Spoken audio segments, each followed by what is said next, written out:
یہ آخری عشرے میں آدمی جو ہے اللہ کی چوکھٹ پر ہی جا کر بیٹھ جائے، اپنے معمولات کو توڑے۔ اعتکاف کی روح یہ ہے کہ یہ جو ہمارے معمولات ہوتے ہیں، روٹین، یہ بھی غفلت پیدا کر دیتے ہیں۔ ایک عادت بن گئی، صبح اٹھتے یہ کرنا، پھر یہ کرنا، پھر دفتر جانا، پھر آنا، پھر یہ، اس کے اندر پھر وہ آدمی کوئی جاگتا ہی نہیں، ہوش میں آتا ہی نہیں۔ وہ گویا کہ ایک مدہوش سا ہے اور ایک وہ اپنا سائیکل چل رہا ہے خود بخود۔ اس سائیکل کو توڑو،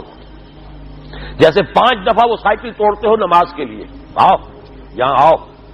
آؤ سجدے میں گرے، لوہے جبیں تازہ کریں، یاد کرو اللہ کو دوبارہ، اپنا عہد استوار کرو دوبارہ، ایاک نعبد و ایاک نستعین۔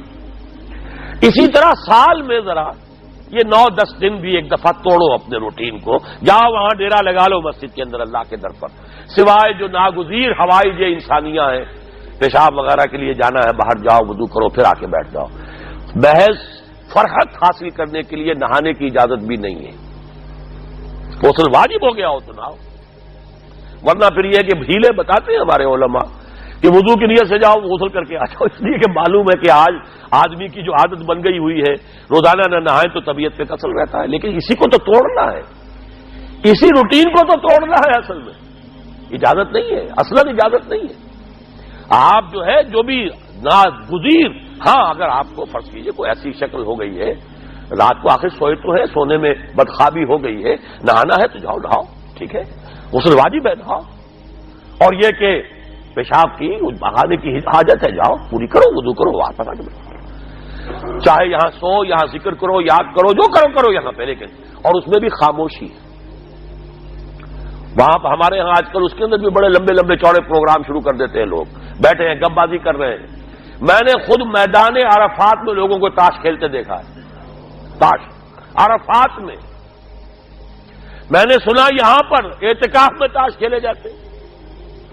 آپ بالکل نوجوان چھوکرے، فضیلت سنی اعتکاف کی، ویسے بھی گھر سے بھاگنے کو جی چاہتا ہی ہے، کچھ دنوں کے لیے نکلے اس گھر سے، مسجد میں آ کے بیٹھ گئے، وہاں پہ گپیں بھی ہو رہی ہے، لطیفہ بازی بھی ہو رہی ہے، تاش بھی کھیلے جاتے ہیں، یہ اعتکاف ہو رہا ہے۔ یہ اتنی ہلکی شے نہیں ہے اعتکاف، یہ تو اس عبادت کا، رمضان میں جو روح بیدار ہوتی ہے یہ اس کا کلائمیکس ہے، بہت بڑی عبادت ہے، لیکن اس میں لو اللہ کے ساتھ لگی رہے، لوگوں سے نہیں، تنہائی، غور و فکر، یا قرآن پڑھو، ذکر کرو، نوافل پڑھو، یا سوچو کچھ، جیسے حدیث میں آتا ہے وَأَن يَكُونَ نُطْقِي ذِكْرًا وَنَظَرِي عِبْرَةً وَسَمْتِي فِكْرًا، میرا دیکھنا ہو تو عبرت کا دیکھنا ہو کہ ہر شے سے میں سبق حاصل کروں، اور میں بات کروں تو اللہ کے ذکر پر مبنی ہو میری بات،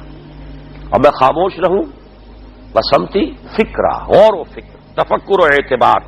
جو حضور جا کر غار حرا میں کیا کرتے تھے وہ اعتکاف تھا حضور کا، مکی دور کا اعتکاف، تنہا بیٹھنا۔ اور یہ روایت مجھے بعد میں معلوم ہوا کہ یہ بنو ہاشم میں یہ روایت تھی، حضور کے دادا بھی جا کر وہاں پر غار حرا میں بیٹھا کرتے تھے، یہ ان کی ایک خاندانی روایت چلی آ رہی تھی، یہ جگہ تھی، اور وہ جگہ ایسی ہے عجیب سی، اب تو خیر بڑی بڑی عمارتیں حائل ہو گئی ہیں، ورنہ میں نے جب پہلا حج کیا تھا سن 62 میں، تو میں نے اس وقت جا کر دیکھا تھا واقعتاً سیدھا کعبہ نظر آتا ہے وہاں سے، اور کچھ درمیان میں نہیں، جیسے اس کو سلٹ لیمپ کہتے ہیں، وہ غار ہے ہی ایسی کہ سامنے ایک دراڑ سی بس کھلی ہوئی ہے، یہ اس کے اندر سے وہاں بیٹھ جائیے سیدھی نگاہ خانہ کعبہ پڑ جاتی تھی، تو کعبے کا مراقبہ بھی کیا جا سکتا تھا وہاں بیٹھ کر، دیکھنا کعبے کو دیکھنا عبادت ہے، اور پھر اس یکسوئی کے ساتھ کوئی نہیں، کعبے میں ہے تو نہ معلوم کیا کچھ اور ہو رہا ہے، لیکن یہ کہ وہاں تو آپ بیٹھے ہوئے، تو وہ اعتکاف، یہی اعتکاف حضرت موسیٰ نے کیا تھا 40 دن کا، تب تورات ملی تھی، یہی 40 دن کا روزہ کیا رکھا تھا، یہ حضرت قرآن میں مذکور نہیں ہے، حضرت موسیٰ کا تو قرآن میں مذکور ہے، حضرت عیسیٰ کا انجیل میں مذکور ہے، 40 روز کا روزہ اور اعتکاف پہاڑوں میں کیا جا کر، تب انجیل ملی، یہی اعتکاف تھا جو حضور کر رہے تھے غار حرا میں، تب قرآن، اقرا بسم ربک الذی خلق خلق الانسان من علق، یہ تو اس کا ایک عکس، اس کی ایک جھلک ہونی چاہیے۔ میں نے روح اعتکاف پر بھی ایک زمانے میں ایک تقریر کی تھی، میں نے دیکھا چھپی ہوئی تھی، اب پتہ نہیں کہیں اویلیبل ہے یا نہیں، ایک علیحدہ کتابچے کی شکل میں بھی تھی، ویسے عظمت سیام و قیام رمضان مبارک پر بھی میرا کتابچہ ہے، عظمت صوم جس میں کہ پھر میں نے یہ انسان کے دو وجود اس کے بارے میں بھی خاصی وضاحت کے ساتھ گفتگو کی ہے، وہ بھی میرا کتابچہ ہے، شاید باہر اس میں ہوں گے۔ تو فرمایا جب تم اعتکاف میں ہو تو ان کے ساتھ مباشرت نہیں کر سکتے۔ تلک حدود اللہ ہے، یہ اللہ کی حدود ہیں، فلا تقربوها، ان کے قریب مت جانا۔ قرآن مجید میں حدود اللہ کے لیے یا تو آتا ہے فلا تعتدوها، یہ اعتداء کہتے ہیں کسی حد کو کراس کر جانا، تجاوز کرنا، اور جہاں زیادہ احتیاط کی بات ہے وہاں فلا تقربوها، آخری حد کے قریب تک نہ چلے جانا، مبادا کہیں غلطی سے قدم جو ہے ادھر پڑ جائے۔ جیسے حضور نے حدیث کے اندر بیان فرمایا الا لکل ملک حمن، ہر بادشاہ کی ایک محفوظ چراگاہ ہوا کرتی تھی، اسی کے جانور اس میں چریں گے، کوئی رعیت میں سے کسی کی بھیڑ بکری، کسی کا کوئی جو ہے گھوڑا وہاں نہیں آ سکتا۔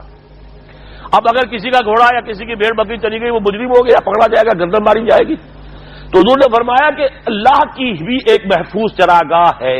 اللہ کی حما کیا ہے؟ محارمہ، جو چیزیں اس نے تم پر حرام کر دی، ان کے قریب نہ جانا۔ تو دیکھو اگر کوئی چرواہا اپنی بھیڑوں بکریوں کو بالکل آخری حد تک لے جائے گا، اس بادشاہ کی جو وہ حد ہے، تو اندیشہ ہے کہ بھیڑیں بکریاں کہیں ایک چھلانگ لگائے اور بادشاہ کی چراگاہ میں داخل ہو جائے، لہذا ذرا فاصلے پر رہا کرو۔ یہ ہے آخری حد تک نہ جاؤ بلکہ کچھ فاصلے پر رہو۔ فلا تقربوها، یہ اللہ کی حدود ہے تو ان کے قریب مت پھٹکو۔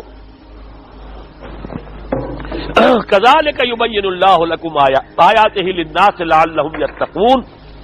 اسی طرح اللہ تعالی اپنی آیات لوگوں کے لیے واضح کر رہا ہے تاکہ وہ بچیں، تقویٰ کی روش اختیار کریں، حدود الہی کا احترام کریں، اس میں کہیں تجاوز تو دور رہا، اس کے قریب بھی نہ آئے۔ هي الحلقات تحفظني بآيات من القرآن، هي الحلقات تملأني بحب المصطفى العدنان.